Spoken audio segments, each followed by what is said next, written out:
We're so lucky for Manong Robert to be walking with us to give us this beautiful history. This area is called the Valley of Heart's Delight.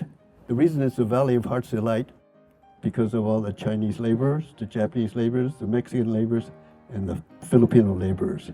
On the backs of those men built the Valley of Heart's Delight. It's a good thing they did. It ultimately became Silicon Valley. The Chinese community built their Chinatown in the late 1800s.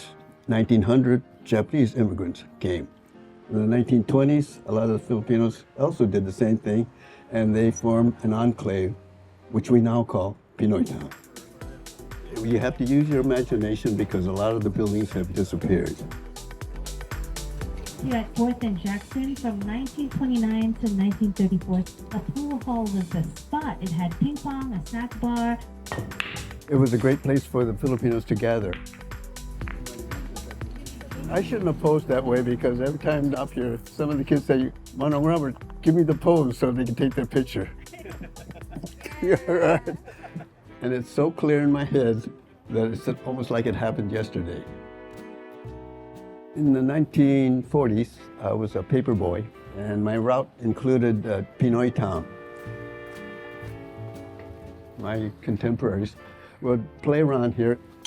You have to imagine the pumps were here, the garage, and the mechanics were here. And we had a lot of crowds and activity here, so it became an attraction for us kids.